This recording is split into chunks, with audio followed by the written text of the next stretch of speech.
The 100 pre release event లో మంత్రి Komatireddy hot comments చేశారు. ది 100 మూవీని రిలీజ్ రోజే చూడాలని ఫిక్స్ అయ్యారని తెలిపారు. ఈ చిత్రం గద్దర్ అవార్డు దక్కించుకుంటుందనే నమ్మకం ఉందన్నారు. సినీ బ్యాక్గ్రౌండ్ లేకుండా ప్రతిభతో పైకొచ్చాడు సాగర్. భవిష్యత్తులో తప్పకుండా మంచి హీరో అవుతాడని చెప్పుకొచ్చాడు. ఇక గతంలో మూవీలపై మాట్లాడిన కొమటిరెడ్డి తెలుగు సినిమాలు చూడొద్దనుకుంటున్నట్లు కామెంట్స్ చేశారు. కొమటిరెడ్డి 3 గంటలు సమయం వృధా చేసుకునే అవసరం లేదని చెప్పుకొచ్చారు. పుష్ప 2 మంచిగా ఉందంటే మీరు చూడండి మూవీని. నేను కూడా చూసిన. కానీ మీరు మనకి తెలుగు సినిమాలు ఎక్సెప్ట్ హిస్టరీ సినిమాలు, దేవుళ్ళ సినిమాలు, రాజుల సినిమాలు, తెలంగాణ సినిమాలు తప్ప తెలుగు సినిమాలు చూడదలుచుకోలేదు. ఎందుకంటే 3.5 గంటలు చాలా పనులు చేసుకుని 10 రూపాయలు పోయించేవాడు నేను. ఆ సినిమా చూసిన తర్వాత మన యువకులు కూడా ఖరాబ్ అయిపోతారు సమాజంలో.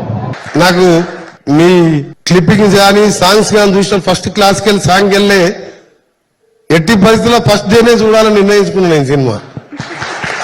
ఎందుకంటే ఆ రోజు కూడా ప్రోగ్రామ్స్ ఉన్నాయి. 11th కూడా మహబూబ్నగర్ డిస్టిక్ లో కానీ రేపటికెళ్ళి కంటిన్యూస్ గా ప్రోగ్రామ్స్ ఉన్నాయి. ఆయన ఫస్ట్ షో వరకు ఈవినింగ్ 6 o'clock షో తప్పకుండా చూస్తాను.